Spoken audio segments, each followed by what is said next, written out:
Am I audible, sir? Yes, sir. Yes, good evening, ma'am. Yes, sir, you're audible, and ma'am is clearly visible also. So you can start. I have clicked the go live button on YouTube also.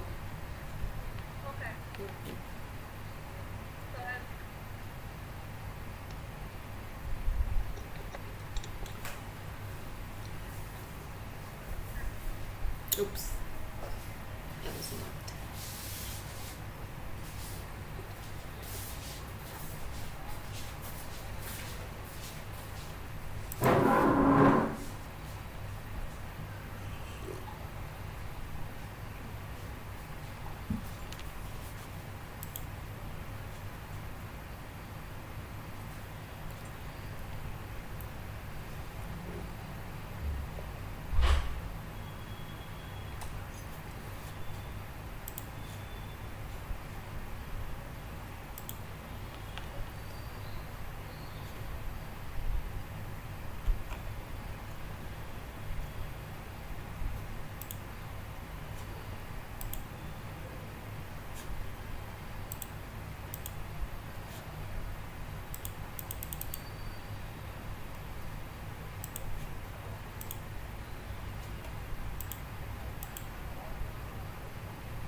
AC चल रहा था, पूरा दरवाज़ा खुला छोड़ के चली गई थी।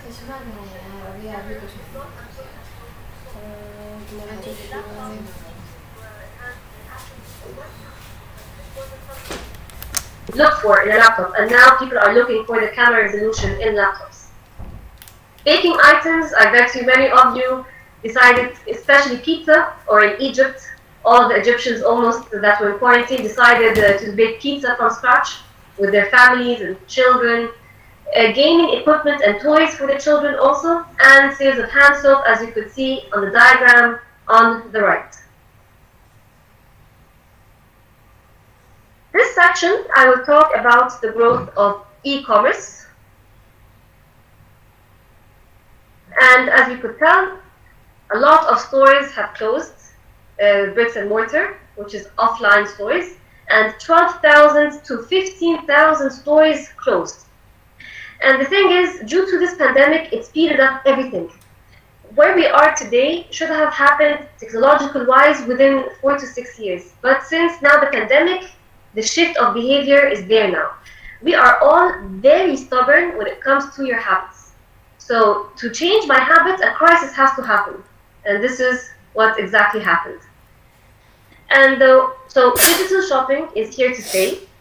And 6 in 10 consumers intend to continue buying as much online once the pandemic has passed as they do now. I'm one of them, and I bought so many items I have no idea why I bought during the pandemic, but then I'll tell you the psychological reasons of why we did that. This is just to visualize the pandemic speed of upshift of e-commerce. As you could see in the yellow arrow, this is people now that are starting to buy online or online stores and e-commerce. And the gray area, which is going down, this is the stores. And as you could see, visits to the stores have decreased massively, whereas online has increased massively. So conversion rate has increased by nearly 200% when it comes to e-commerce, people buying online. The average basket size has increased significantly.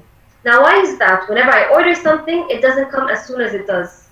Like 1 to 3 days, it's not anymore the case. So the basket size is mounting up from the orders that I want.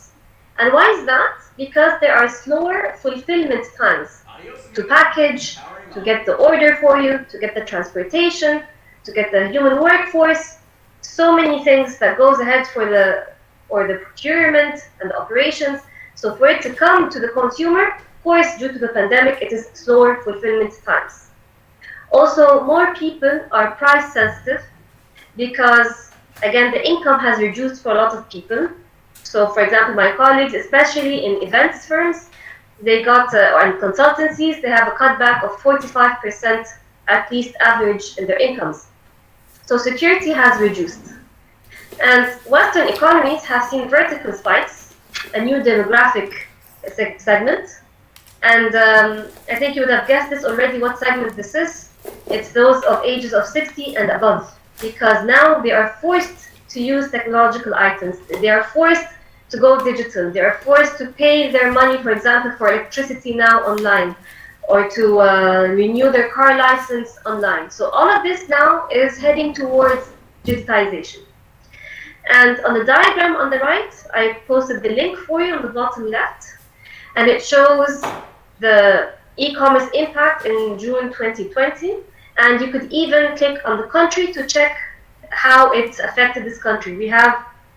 There was no statistics on Egypt for some reason, but there's on India, where it said traffic generated online is increased by 253%, and revenues that they generated increased by 456%. These are massive numbers. And we could see that it increased in consumer electronics, in food, in security, in white goods. However, when I interviewed a couple of retailers, they told me now that, especially the ones that I interviewed were for home furniture, and they said it went down these days. There was a spike during the quarantine, and now that the quarantine is lifted, it started to go down again. And I gave them advice on how to try to keep these consumers and keep in contact with them and have them in your loyalty program. This is just a couple of statistics just to show you the acceleration of the growth of e-commerce. Starting with Microsoft, for example, they permanently will close all physical stores, even post-pandemic, even when the vaccine is out. They decided that they will close all their stores and they will only deal with online. Prada opens online store on Alibaba's Tmall amid coronavirus outbreak. And again, Alibaba is a very famous e-retailer, so Prada was very smart to join into another channel for people to purchase Prada, since luxury marketing, again offline, went downhill. Bose is shutting down all of its US stores as retail makes a dramatic shift to online shopping.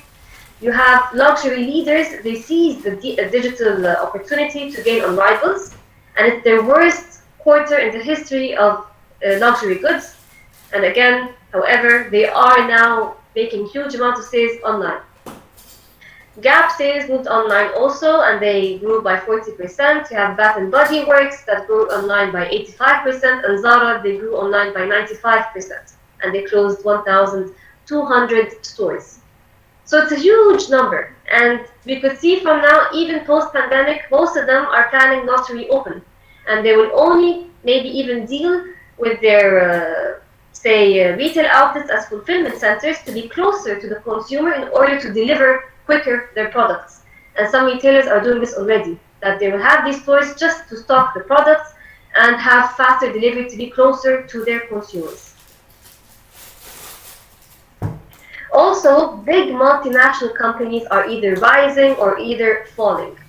You have Apple, for the first time in history, it dethroned the oil giant Saudi Aramco as the world's most valuable company. So we could see that tech companies are already exceeding, and oil and gas companies such as Saudi Aramco are going down. People are using less vehicles, less transportation. So again, their Apple shares, it just increased, it surged. It says here even as much as 7% on Friday. Amazon, which is the case I'll be doing on Amazon, posts the biggest ever profit as pandemic savages the economy. Not only did their profit increase, Amazon started to do de-marketing. They're trying to discourage people to buy from them because they're unable to keep up from the demand. And again, I'll discuss about Amazon in the case study. But then we have Google and Facebook shares that said it could drop another 30 to 40%. If you think about it, I think you will know why also, about the reason why.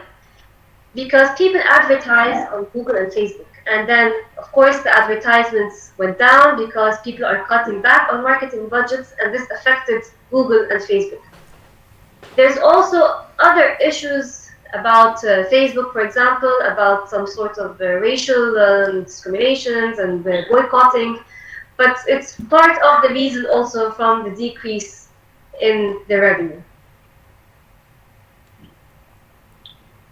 There's also academic e-learning, such as all of us right now, and the academic e-learning market estimated to grow by 72.41 billion during 2020 and 2024. And for example, you have sites like Udemy and Coursera, and they started to provide lectures online, and people now are starting to maybe even enhance their knowledge during the quarantine and get certificates, and which is very good and valuable lessons that they could learn and use then later on in the job market. And the advantages of e-learning would be flexibility. You could, from your phone, even by the beach, or on your laptop at home, or wherever you are, it's flexible. It's accessible because a lot of people returned to their home country during the quarantine, and they could still receive their education because it's accessible wherever they are, and that was a huge advantage in the crisis that we are currently at. There's also a range of specializations.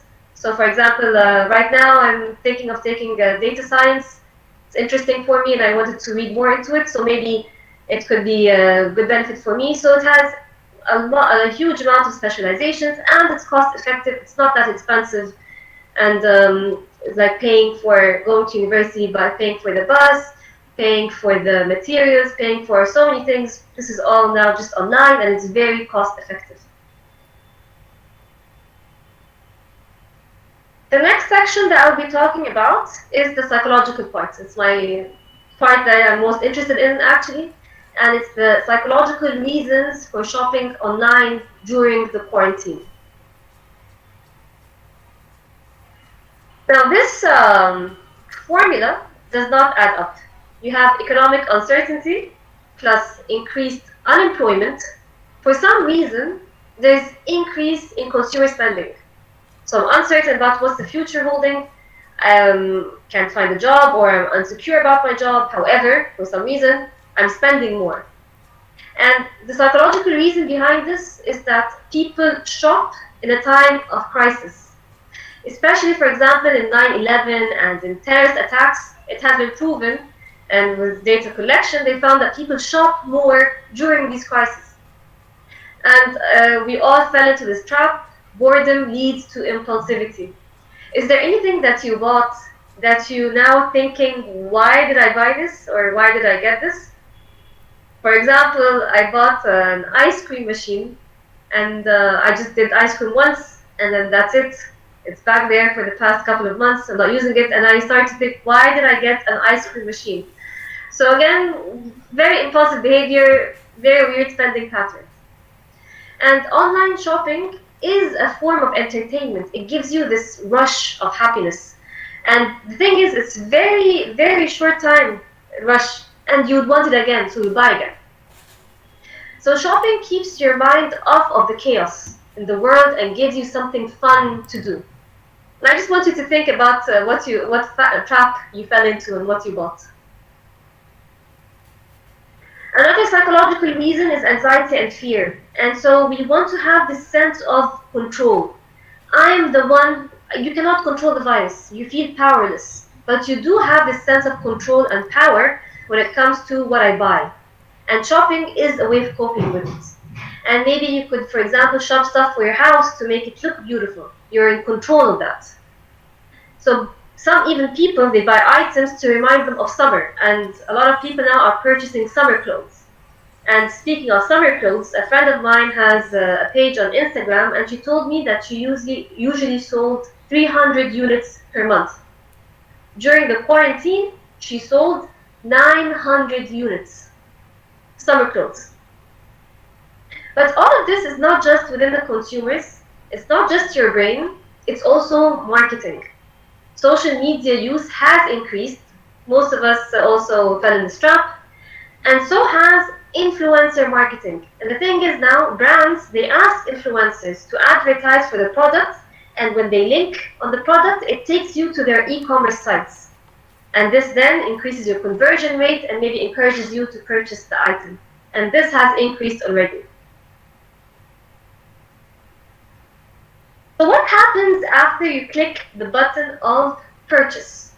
As I mentioned before, the retail therapy is a short-term fix. You buy something and it's very addictive. You get high, and then the high crashes down after you order it. I especially feel happy when I open the door and I receive the package and I open the package. This is the most exciting moment of my life during the quarantine.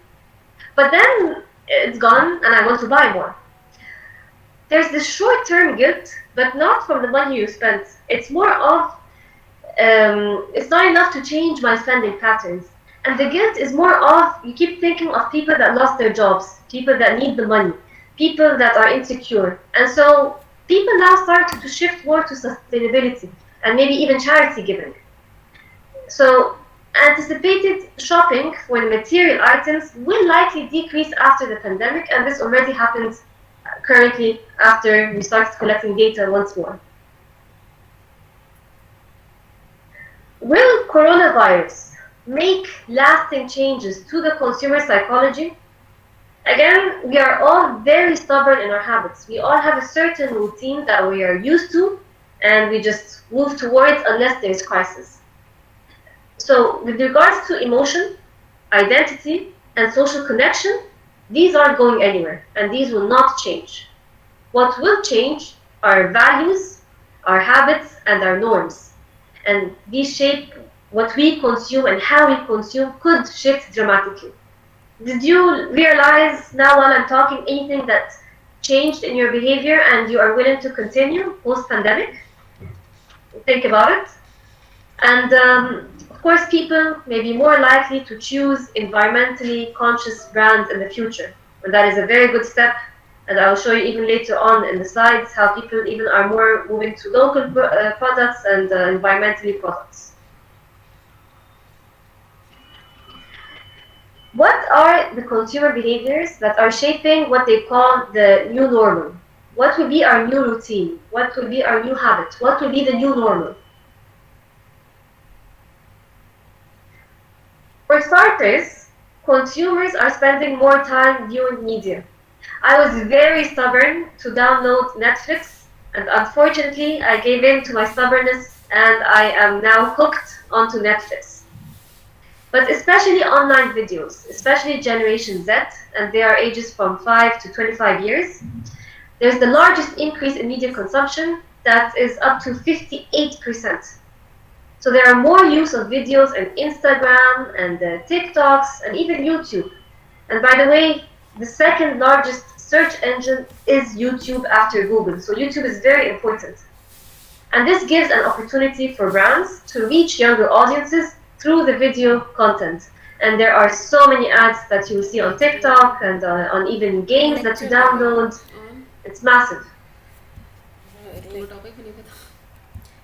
Another consumer behavior shaping the new normal is the feeling of economic insecurity, which is leading to price sensitivity. So people are, for example, looking for deal seeking, looking for promotions and offers. They're cutting back on non-essentials, such as luxury goods. As we mentioned, the market fell down. And they're looking for cheaper brands, local brands, or private labels.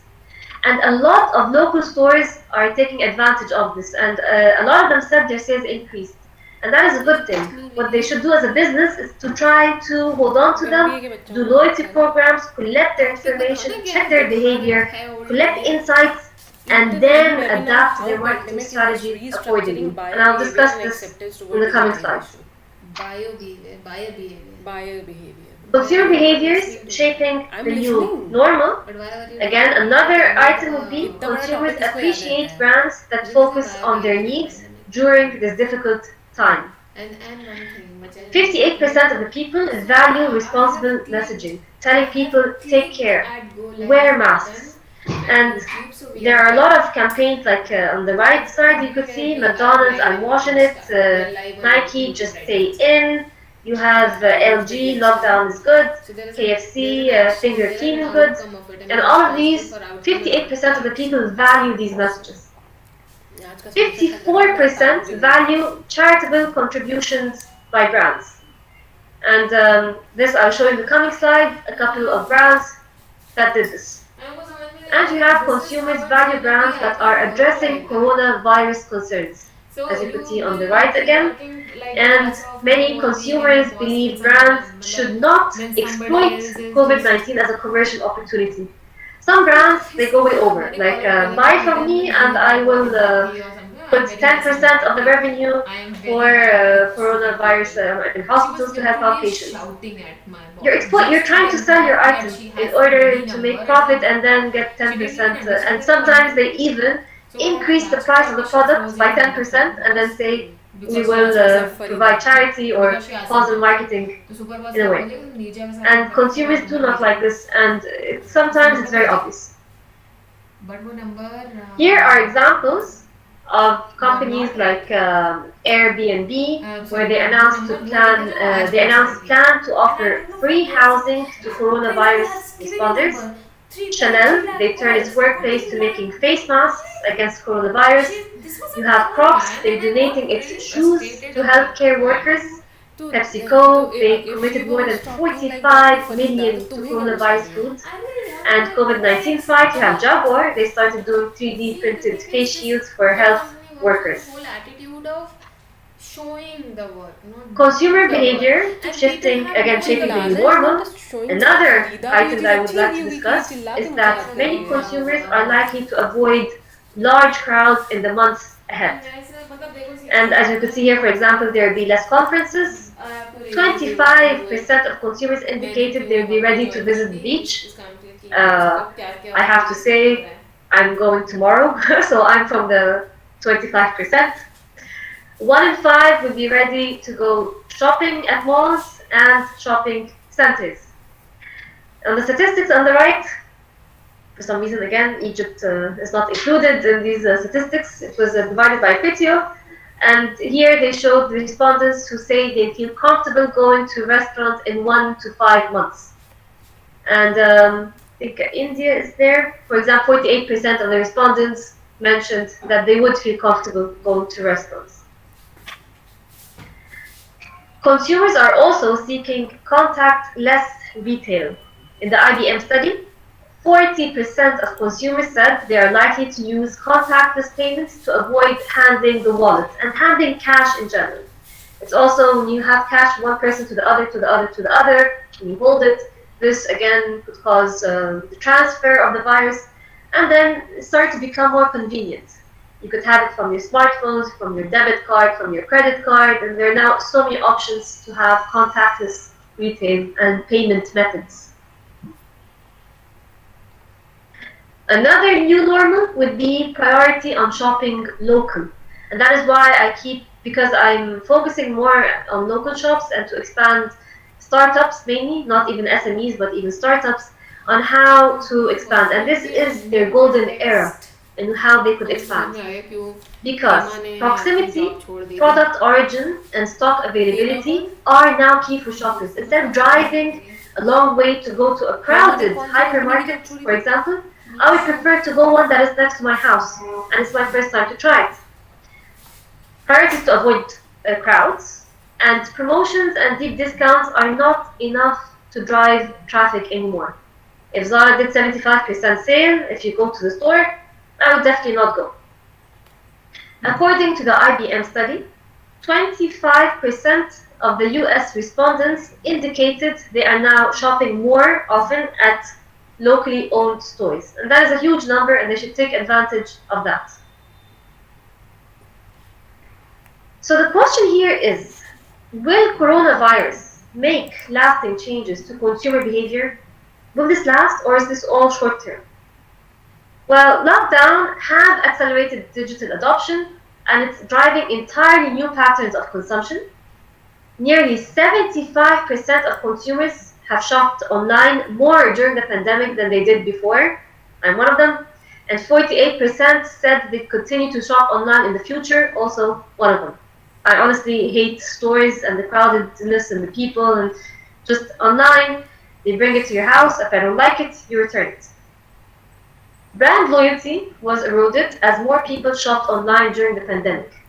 And based on David Brown, he said, our research finds that 55% of shoppers purchased from a new-to-them retailer, and 74% purchased a product from a brand that they hadn't bought from previously. That's a huge opportunity for those stores. Here's some statistics to show you the shock to loyalty. Consumers are switching brands at unprecedented rates, driven by availability and value. And as you could see here on the list, clothing and shoes increased by 23%, beauty and grooming 22%, packaged snacks 20%, and beverages 18%. Also, even shocking analysis on the right, you could see customers who switched and intend to continue for new brands, a new website, and new grocery stores. You could see 64%, 50%, and 55%. These are big numbers. And this is where these retail outlets and all of these stores should take advantage of the online marketing. What about consumer attitudes towards healthy lifestyle? Trends such as at-home sports training, which is offered by many apparel brands, especially like Nike and Adidas, may continue to be valuable. I'm one of the people that downloaded the sports from Nike, and they have an application that you download, and they give you certain trainings that you should do, and it's very good. So this trend may continue after the outbreak to keep themselves fit and healthy, and many fitness online applications are already down there, and some are for free, and some you have to pay money for. New users are also one driver of economic growth and e-commerce growth. I'm sorry, not economic growth, but e-commerce growth. But then this could also increase the market share of so many product categories. So at least 3 to 6% of online market share will be driven by older generations. They are totally new markets, new market that we could tackle. They're considered late adopters, and among them other people that refuse to go digital. So the late adopters category will need to accelerate their rate of adoption as businesses and governments are moving their products, services, and engagement methods online. And this, for example, as I told you, if they pay for electricity, for gas, for renewing your car license, all of this now is starting to go moving on to digitization. And also many people appreciate the perceived safer experience of shopping online instead of going to crowded stores. This is an industry that I would like to tackle, which is the luxury market. Let's look at the perspective for the luxury market when it comes to shaping the new normal. Customers now care more about sustainability. And statistics provided by McKinsey, they said that European consumers want fashion firms to act responsibly by considering their social and environmental impact. And that is a good shift because there's a huge wave, way bigger than the COVID-19, that we are going to meet quite soon if we do not change our consumption patterns. And I'll discuss this in the last slide.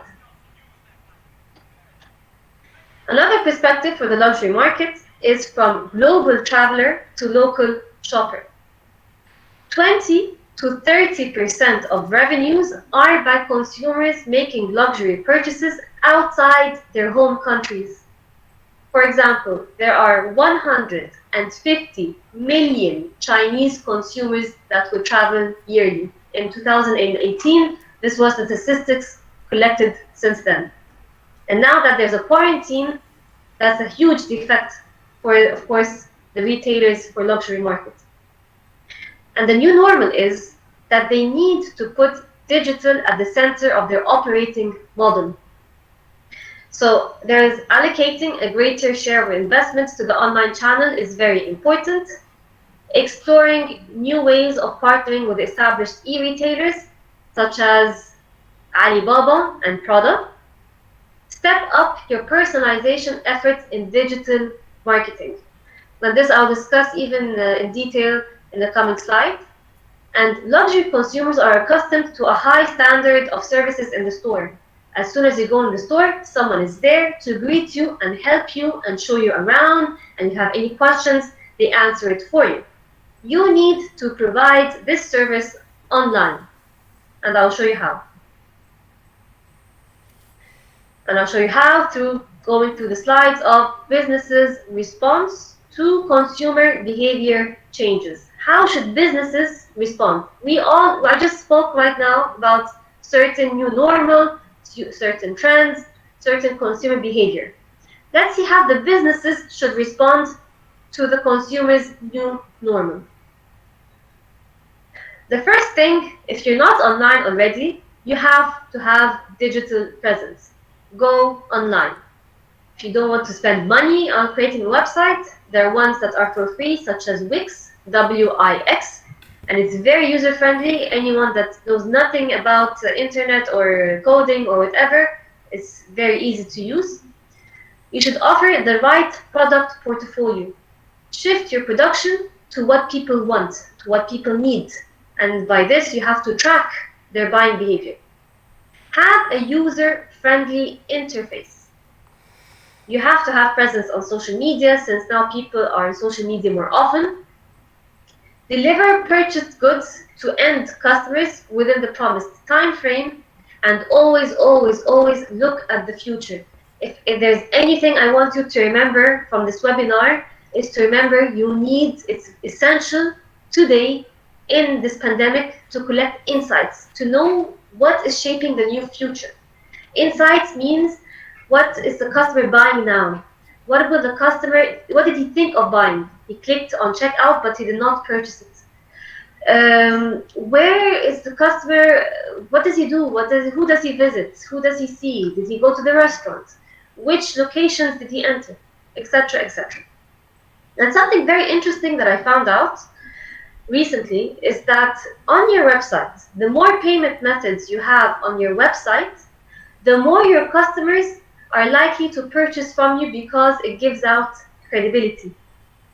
So have payment of cash on delivery, have websites with online payments, and even with both, which is even better, and have even more and more and more.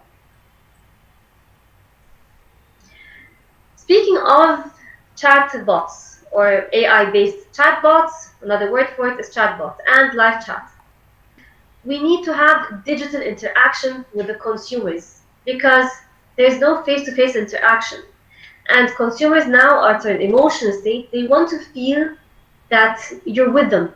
There's an emotional bond. You care about them. And in my point of view, chatbots are really frustrating because as soon as you say hello, automatically a message comes up even before I finish the sentence, hello, hey, how are you? How may I help you? And I start asking questions, and then they bring me automated messages that I really don't need. I need to talk to a human being. And I watched a webinar by Neil Patel. He's one of those digital marketing gurus that I always follow, and I would advise you to follow him. Every day he brings very good insights. And he said, it is good to have a chatbot, but it's also good to have a live chat, have humans. And when to use this and when to use that, the chatbots use it to answer the questions of the consumers that are routine. How much is the product for? When will it be available? How much does it cost? Etc., etc. Have the human to answer questions like, could you give me any recommendations? Or I have a complaint. Or could you help me out, please? So having a human interaction is extremely important. We should not eliminate the human factor. Companies must leverage deep consumer insights. And I mentioned this so many times that you have to collect insights, their behavior, what they do. And this has to be done because there's a pandemic and each week there's new behavior. There has to be data collected on a weekly basis. And by that you could see from the system what they purchased, what they almost purchased, their opinions, how they feel, what movies they're watching, what political opinions do they have. So many things that you have to collect about the consumer. And then you create an insight. So what should you focus on? Identify the changed behaviors and their changed beliefs and their motivators to get a full picture of their journey, on the journey of what decisions they make. And here's an example of what I mentioned recently. Which geographic regions are seeing in-person commerce rebound first? Which product consumers are buying? And then refine the product offerings according to the insights that you just collected. Not only that, of course, companies must leverage deep consumer insights. Not only collect insights, but also combine it with intuition, the gut feeling. Of course, you have to have experience before you say, okay, my gut feeling says this, and then your company crashes down. But combine your intuition, your gut feeling with the hard data. Having the right data strategy in place to combine the demographic, transactional, and behavior data has become necessary to have a content strategy. And as I said, you need to leverage your expertise with the intuition. Also, you have to have an omni-channel outlook. Just a brief explanation on what omni-channel means. It's a means of simplifying the customer's path to purchase by providing consumers with the same exact service and products regardless of the initial contact method chosen. It's saying here that you combine all the channels together. So I could order, say, a jacket from Zara on my phone from the application. But then I didn't like it and I want to exchange it with something else. So I go to the store and I exchange it at the store. Two different channels, but since they're integrated, they allow me to exchange at the store. And here's what they're saying is, you need to leverage stores as fulfillment centers. Since people are shutting down their stores because of the quarantine, make it as a fulfillment center, stock your products so that you could transfer your product to your consumers easier because now I'm closer to them. And a quote by Chris Field, he said, online shopping habits will be more entrenched post-pandemic, but we can't discontinue the desire also to go to the store, the real-world experience that many consumers have in the store. In this sense, what will the new reality be? Well, the new reality of retail does look to be an omni-channel one, where now we need, and it's very important for the company to integrate all of its channels together. Need for touch is also a very important factor, but I disagree that it could help out in online grocery, because when we come to buy fruits, for example, people not only hold it, but they sometimes need to smell it to know if it's fresh or not. 57% increase in those who tried an online grocery shopping for the first time during the pandemic. There's a 57% increase, sorry. How do you sustain this? Well, there's something called need for touch. People, how do you make them feel that they touch the item when they're at home? Well, employ something called a touch surrogate. It's a visual representation of someone holding the hand physically and displaying the product for you online. As soon as they're touching the product on screen, they develop what we call psychological ownership, a well-established concept in marketing and psychology, where you feel psychologically, okay, I own this brand, I see this brand, I touch this brand, I could order this brand. I disagree about this a bit. I agree more it's for clothing retail, like there's something called my virtual reality, or my virtual model, I apologize, and this is something that it shows you and what the clothes will look on you. I would go for this more. For fruits and vegetables, I still have to honestly hold them and touch them. The final sector is how the government should respond to consumer behavior changes. And because there's a threat of forced acceleration of technology adoption, the government, how should it respond to the digital divide? Because there's a threat to further exclude socioeconomically disadvantaged groups in more digital post-pandemic world. Those that have no knowledge about digitization and so on, now there's going to be more inequality. And inequality will be spread further and further and further, and the divide will be further. So the government needs to respond by doing programs and education programs to educate these people on how to use computers and how to use the internet and how to go digital. Which goes to our next step, technology skills gap, as it threatens already the quality of skilled labor available in government agencies and industry as they transition to digital solutions. Again, this I believe that they should educate them more, do more courses, and advance the skilled labor. And finally, privacy and security. Because now it's a digital era, more regulations need to come up due to this. Regulations need to keep up with the new technology, build robust data protection legislation, and already Egypt is applying certain rules that are very close to the GDPR rules, which is for General Data Protection Regulation Act in Europe, and we are already applying it in Egypt. So there's a shift in the culture around data protection. Finally, the two cases that I would like to discuss. The first one is on Amazon. During the quarantine, they started only accepting prime shipping for essentials. Prime shipping was where you get the shipping within, I believe, 1 to 3 days. Correct me if I'm incorrect. And so they said, we will do this only for essential items, for medication, for food, anything that is essential, for masks, that is during this pandemic. Also, recommendations were reduced. If you came to buy, for example, a bag, and they tell you these shoes would go well with this bag, they cut back on these recommendations. This is how much they're trying to demarket their product, because it was soaring the demand that they had. Restructuring the fulfillment center, because there were several cases about Amazon of employees that died in Amazon fulfillment center and catching the virus. So they had to restructure the center of people that used to package the goods and put it together and for transportation. And so what Amazon did, and it's a very smart move, in order to be able to respond to this huge demand, there's an application on the phone that you could download called Amazon Flex. and they said if you want to make a bit of extra money for today or for any day, join us in Amazon Flex, where you go to the fulfillment center and you deliver the products yourself. And these are volunteers. Those of you that want to do this and get certain amount of money, you could do that. Very smart move to reduce labor within the fulfillment center and get things done quicker. And then finally, a case on Microsoft Teams. This increase in usage of Teams, it's like a Zoom meeting where people also interact online, there's education online, sharing of data online. So the use of Teams made Microsoft increase the capacity of its data center to be able to better serve Teams users. And they even made the news that Microsoft Teams jumps 70% to 75 million daily active users.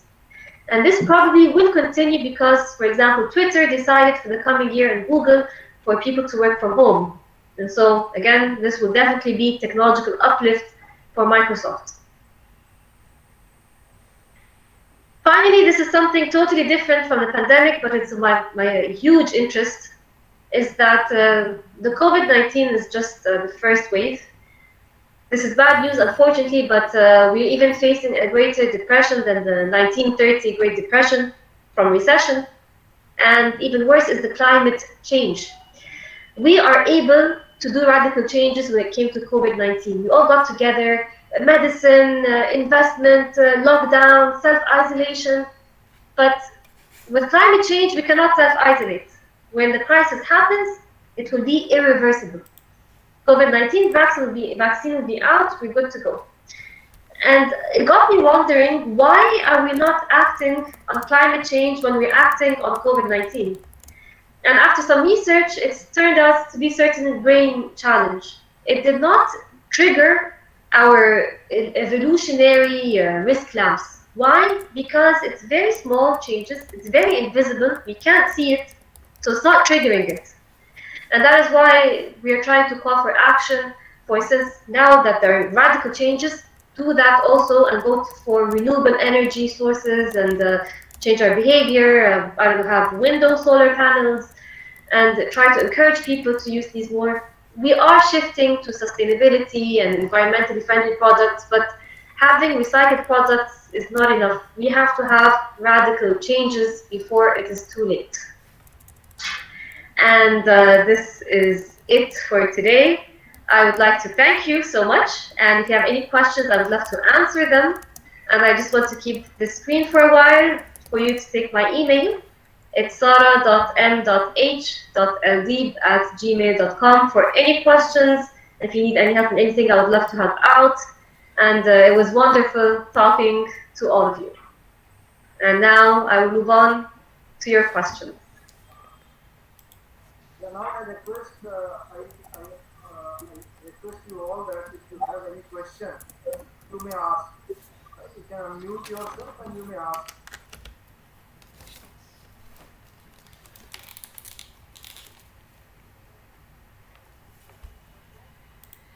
Yes, sir. I can see questions. There's a lot. There are. The first question I can see here is by Mr. Shad Hamid. He has asked at least 3 questions here. The first question is, e-classes, is it viable in underdeveloped countries, as these underdeveloped countries has a problem of internet facilities as well as electricity problem? Second question is online buying, there is a problem of income, duplicate products, etc. What will happen to these markets post COVID? He wants ma'am's view on it. And then the third question is, what is your view about psychological behavior of young generation post COVID, as during COVID period they are confined at home? So these are the 3 questions. Okay, so starting with the facilities for e-learning, of course, some countries still are a bit behind when it comes to the infrastructure, but already governments are spending billions, if not, in order to restructure and, of course, advance e-learning. But again, this will take some time, but at least it is accelerating in comparison to pre-COVID-19 period.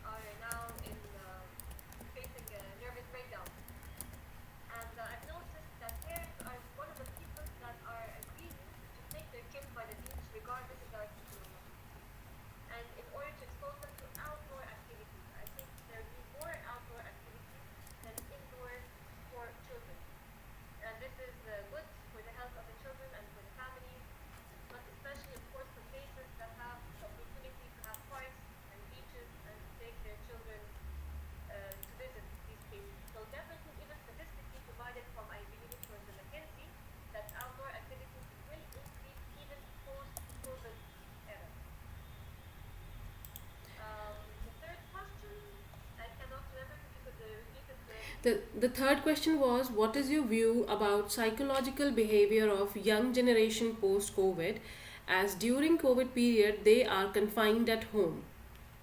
Yes. So again, of course, online has been a huge deal, especially TikTok.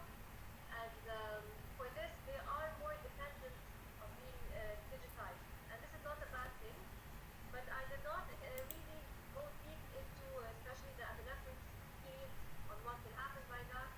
But there will be some shift with regards to digitization even from this period, and they'll be more knowledgeable than the skilled workforce in the industry. Okay. And the next question is from Simran Kaur. She has asked a question, which IMC tool has emerged as the best among others, specifically for luxury products? And her second question is, e learning can't be implemented in all the areas, like those with poor connectivity or where people can't afford internet and mobile costs. So, what do you think, if there is any substitute for it or not? Already there's hybrid learning situations where they're testing for people to go on campus. For example, 50% to be on campus and 50% to be at home, and they will record the lecture. And what they will do is, since a lot of people have bad internet connection, for example, they will send it as a file to the other 50% that did not attend. And then the week after, they will swap, and they will have the 50 there and the 50 that will have the online recording. In this case, you will not need to have internet or any infrastructure. However, of course, it would be good to have interactive sessions later on with the students if they have any questions. Okay. So these are the questions till now, and I request students, if you have any further questions, please type it in chat box, or you can please unmute yourself. I forgot to mention about the luxury market. They Yes, will ma'am. do more, of course, especially e-tailing or e-commerce, where they will start to go and do partnerships, like Talibin with Alibaba will have partnerships with Amazon, where they will start to sell their products online and start to shift their behavior to online, and then try to, in a way, enhance their messages, showing maybe that the use material that is recyclable, that is more environmentally friendly, so not like a soft code for their code, but showing now that they're moving their attitude towards what the people want and what they're moving their trends towards. And then there is next question by Vineet Kumar Singh. He's asking, what are the challenges faced by service sector in the world in this pandemic era? This is a bit of a generic question because each sector will deal on the crisis in a different way. But for example, for two cases that we discussed recently, we have event firms and consultancies that no one is asking for them currently. So, for example, the event firm, they started shifting um, their whole strategy, their whole team. They started doing animation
Sir, your voice is little very low on volume.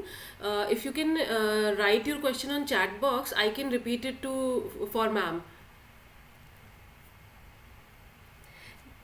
Meanwhile, there is another question by Mr. Shad Hamid.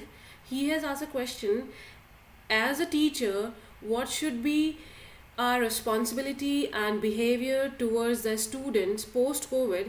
As frankly speaking, as a teacher, we are facing a lot of psychological disturbance in our behavior during this COVID period.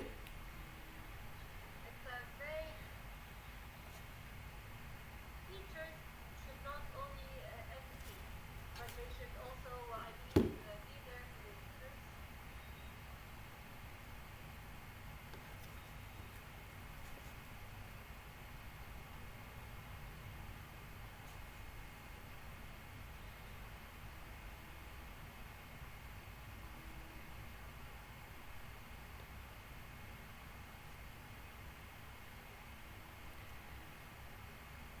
Hello. And they're unable to.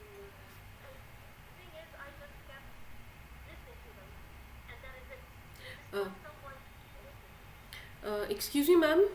Ma'am. Yes, Ma'am, for few moments we lost you and we were not able to hear what you were saying. Can you please repeat your answer? sure. I was saying that during this pandemic, we should not only do our e-learning sessions and give it to the students and the scripts, but we should be there for them emotionally. And what I usually do was I keep asking them by email, if anyone would like to talk to me, here is my number, please give me a call. And always just be there for them and let them talk it out. And I had several students calling me, and I just let them talk and just tell me what they feel. I keep telling them it will get better, and just show them reassurance that everything is fine and that you'll be with them in every step of the assessment, and let them rest assured, for example, if there's any technical problems when they took their online exam or when they submitted their assignment or anything, that don't worry, there will always be a solution and we are there for you. So it's always reassurance and be there for them and put their problems and listen to them and put it first. And yes, I believe there should be more of an emotional bond and care than providing discussion and therapy. Okay.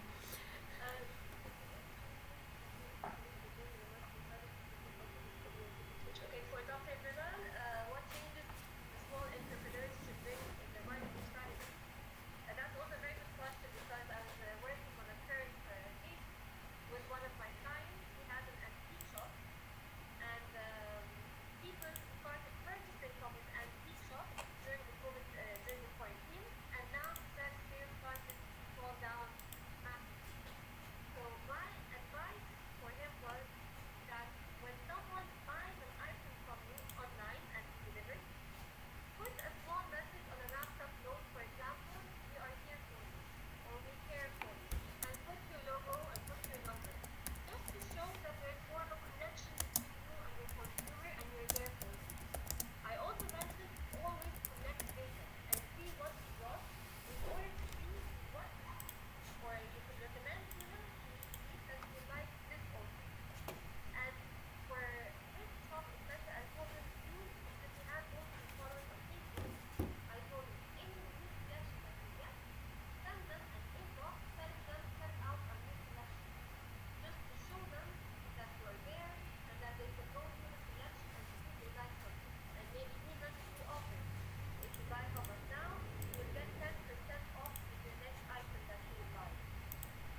Thank you so much, ma'am. It was very nice listening to you, and your points and your knowledge was quite good. I learned a few new things today. So it was a very good experience for me today also. Thank you so much, ma'am.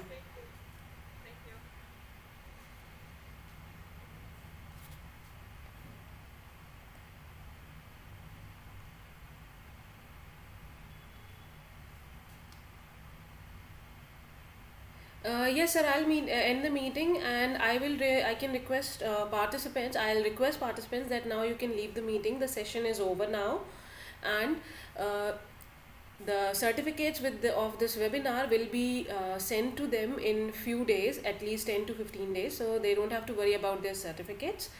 And thank you, participants, for listening us very patiently and being with us in a very nice manner.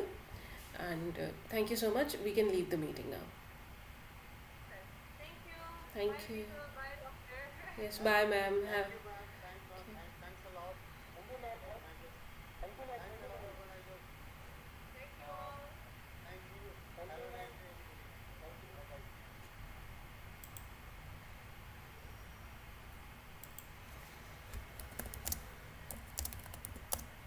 Mr. Baba, hello. Mr. Baba, can you hear me? Ritu ma'am, can you hear me? Yes, sir. Yes, sir. I'm listening. Yeah, can you just Sir, you're not audible. Sir, please repeat your question, sir. can you just send me the details, contact of Madam Saira, please, if possible, on my email ID? Sir, you have written your email ID in the chat box. Yeah, I have written my email ID Oh, over there, so can oh, you just put it there? okay, sir. Sir, I'll tell it to Vimal, sir. He has the contact details. He will share it with you. Okay, thank you, ma'am. Thanks a lot. Thanks a Okay, lot. sir. Okay. Have a nice day, sir.